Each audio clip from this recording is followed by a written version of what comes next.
একজন চাওয়ালা যদি দেশের প্রধানমন্ত্রী হতে পারে তাহলে আমি কেন পারবো না? একটা ছেলে যদি ডাস্টবিনের কাজ করে ক্রিকেটার হতে পারে তাহলে আমি কেন পারবো না? দেশের অন্যতম ক্রিকেটার ক্রিস গেইল। একটা মানুষ কোনো ডিগ্রি ছাড়া শুধুমাত্র পেট্রোল পাম্পে কাজ করে ইন্ডিয়ার বেস্ট বিজনেসম্যান হতে পারে তাহলে আমি কেন পারবো না? বাস্কেটবল থেকে স্কুল থেকে বাদ পড়া এই ছেলেরা পরে দুনিয়ার বাস্কেটবল প্লেয়ার হতে পারে তাহলে আমি কেন পারবো না? কিছু লোক কলেজ টপ আউট করার পর নিজের কোম্পানিতে কলেজের টপারদের হায়ার করতে পারে তাহলে আমি কেন পারবো না?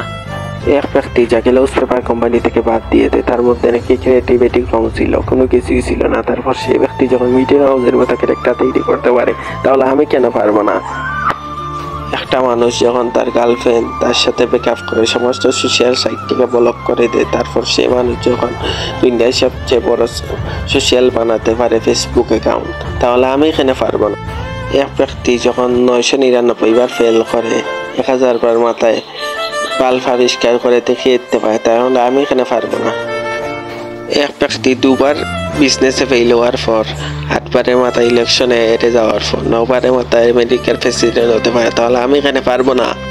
এক ব্যক্তি যাকে নিজের কোম্পানি থেকে তাড়িয়ে দেওয়ার পর আপেলের মতো কোম্পানি তৈরি করতে পারে তাহলে আমি কেন পারবো না?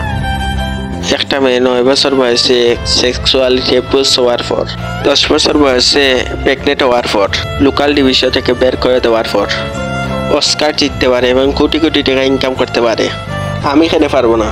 একটা জবলেস মেয়ে তার স্বামী তাকে ডিভোর্স দিয়ে দেয় এবং 3 বছরের বাচ্চাটিকে মানুষ করার দায়িত্ব তার উপর চলে আসে।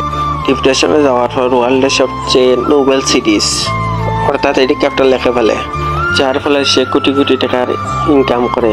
তার একদিনের ইনকামে একটা ল্যাম্বার কিনা যাবে। এক ব্যক্তি যার পুরো বডি প্যারালাইজ, চলাফেরা তো দূরের কথা তার একটি আঙ্গুলও লড়াতে পারে না, সে যদি ওয়ার্ল্ডের one of the best scientist হতে পারে তাহলে আমি এখানে পারবো না। তোমরা সব জিনিসকে অ্যাচিভ করতে পারো, যেটা তোমরা করতে চাও, যা স্বপ্ন তোমরা দেখো, শুধু তার জন্য একটা আগুন দরকার, একটা স্পার্ক দরকার। Nothing is impossible. আর এই স্পার্ক তোমাদের নিজেদের মধ্যে আছে। তুমি নিজেই দোষী তোমার ফেল হওয়ার জন্য। এখন তুমি যেখানে আছো সেটা তোমার অতীতের কর্মের ফল, এবং কাল তুমি কোথায় পৌঁছাবে সেটা তোমার আজকের কর্মের ফল। আমার তরফ থেকে সবাইকে অল দ্য বেস্ট। যদি ভিডিওটি ভালো লাগে তাহলে লাইক করো, শেয়ার করো, আর তোমার মতামত কমেন্ট করে জানাও।